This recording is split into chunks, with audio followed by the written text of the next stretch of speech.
Good morning, second graders. I'm sorry that I can't be live with you this morning. I am traveling up to Riley Children's Hospital with my son Charlie.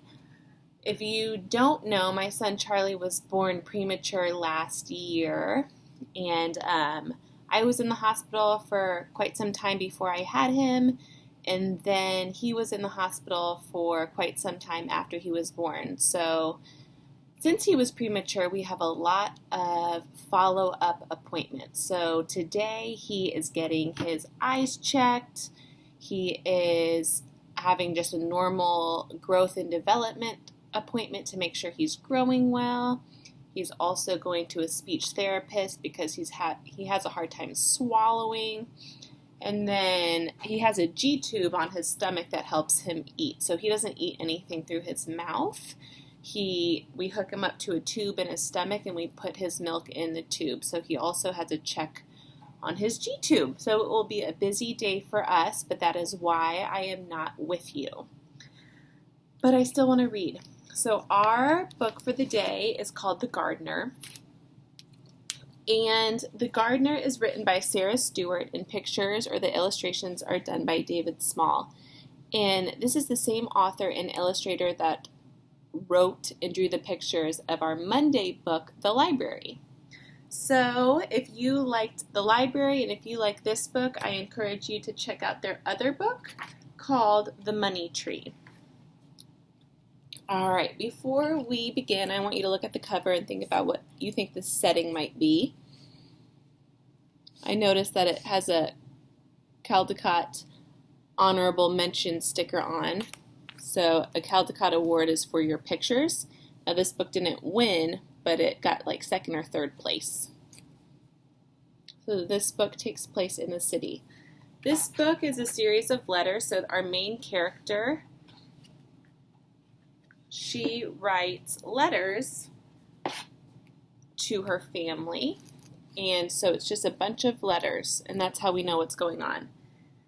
This book also takes place a long time ago, almost 100 years ago, in 1935 and 1936, during the Great Depression. And the Great Depression was a time in our history where lots of people lost their jobs, and so it was hard for a lot of people to get what they needed since they didn't have a job.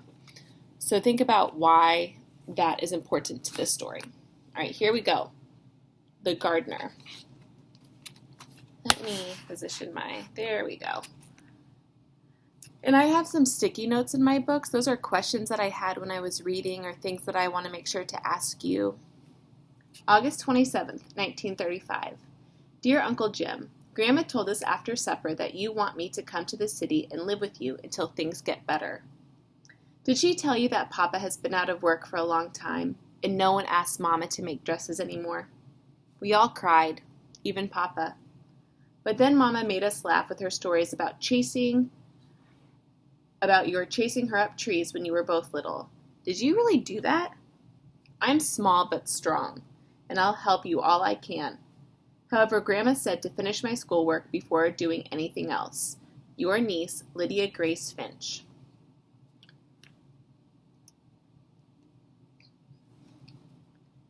So this says World War II, the Great Depression is one of the reasons why she has to go and live with her uncle.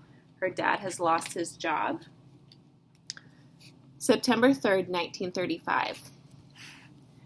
Dear Uncle Jim, I'm mailing this from the train station. I forgot to tell you in the last letter 3 important things that I'm too shy to say to your face.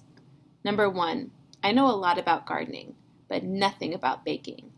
Number 2, I'm nervous to learn to bake, but is there any place to plant seeds? 3, I'd like to be called Lydia Grace, just like Grandma. Your niece, Lydia Grace Finch.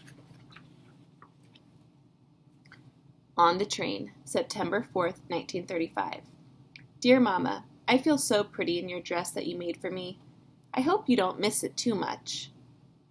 Dear Papa, I haven't forgotten what you said about recognizing Uncle Jim. Just look for Mama's face with a big nose and a mustache. I promise not to tell him. Does he have a sense of humor? And, dearest Grandma, thank you for the seeds. The train is rocking me to sleep, and every time I doze off, I dream of gardens. Love to all, Lydia Grace. When I look at this picture, I think that she must feel lonely. She's arrived. I think the illustrator did a good job using the blacks and grays and whites to make this train station feel lonely and strange. September 5th, 1935. Dear Mama, Papa, and Grandma, I'm so excited. There are window boxes here. They look as if they've been waiting for me. So now we'll both wait for spring. And Grandma, the sun shines down on the corner where I live and work. Love to all, Lydia Grace. P.S. Uncle Jim doesn't smile. Window boxes are these right here.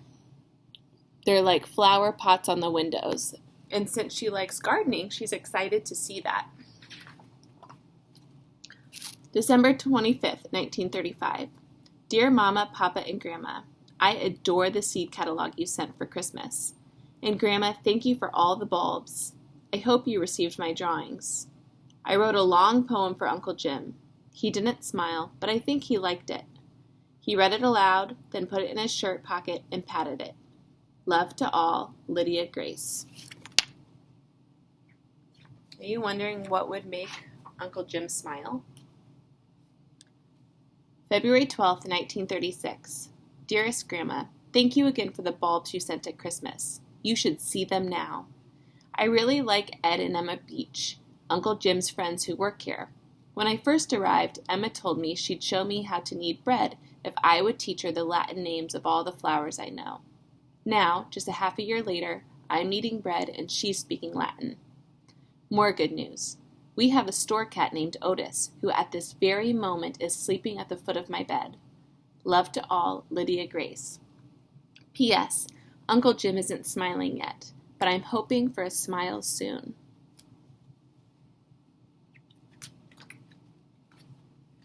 March 5th, 1936. Dear Mama, Papa, and Grandma, I've discovered a secret place. You can't imagine how wonderful it is. No one else knows about it but Otis. I have great plans. Thank you for all the letters.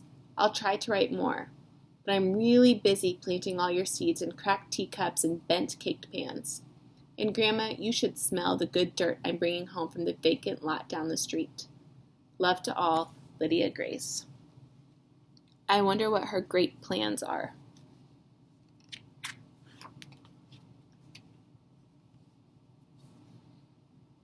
This is the top of the building, or the roof of the building where her uncle's bakery is.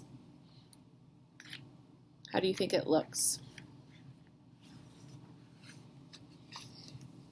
April 27th, 1936. Dearest Grandma, all the seeds and roots are sprouting. I can hear you saying, April showers bring May flowers.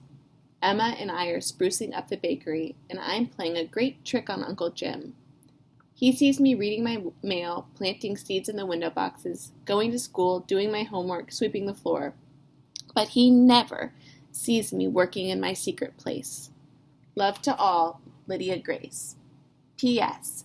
I am planning on a big smile from Uncle Jim in the near future. When I look at this page, I notice the 5 cents for bread. That's so cheap. You can't get a loaf of bread for 5 cents anymore. I also noticed this picture of the president. That was our president, Franklin Delano Roosevelt, and he was the president during the Great Depression. And if presidents interest you, you can go on Epic and type in his name, Franklin Delano Roosevelt, or you can also type in the Great Depression to learn more about that. They have books about both. May 27th, 1936. Dear Mama, Papa, and Grandma, you should have heard Emma laugh today when I opened your letter, and dirt fell onto the sidewalk. Thank you for all of the baby plants. They survived the trip in the big envelope. More about Emma. She's helping me with the secret place. Hurrah! Love to all, Lydia Grace. P.S. I saw Uncle Jim almost smile today. The store was full, well, almost full, of customers. June 27th, 1936. Dear Grandma, flowers are blooming all over the place. I'm also growing radishes, onions, and 3 kinds of lettuce in the window boxes. Some neighbors have brought containers for me to fill with flowers, and a few customers even gave me plants from their gardens this spring. They don't call me Lydia Grace anymore. They call me the gardener. Love to all, Lydia Grace. P.S. I'm sure Uncle Jim will smile soon. I'm almost ready to show him the secret place. Do you think that Uncle Jim will ever smile? July 4th, 1936. Dearest Mama, Papa, and Grandma, I'm bursting with happiness. The entire city seems so beautiful, especially this morning. The secret place is ready for Uncle Jim. At noon, the store will close for the holiday, and then we'll bring him up to the roof. I've tried to remember everything you ever taught me about beauty. Love to all, Lydia Grace. P.S. I can already imagine Uncle Jim's smile. This way, you've arrived. Please go up. Look at how beautiful that is. Remember at the beginning of the book what it looked like? And what it looks like now? July 11th, 1936. Dear Mama, Papa, and Grandma, my heart is pounding so hard I'm sure the customers can hear it downstairs. At lunch today, Uncle Jim put the close sign on the door and told Ed and Emma and me to go upstairs and wait. He appeared with the most amazing cake I had ever seen, covered with flowers. I truly believe that cake equals 1,000 smiles. And then he took your letter out of his pocket with the news of Papa's job. I'm coming home. Love to all and see you soon. Lydia Grace. P.S. Grandma, I've given all my plants to Emma. I can't wait to help you in your garden again. We gardeners never retire. The end. So did Uncle Jim ever smile? No. But I want you to think about the other ways that Uncle Jim showed that he cared about Lydia.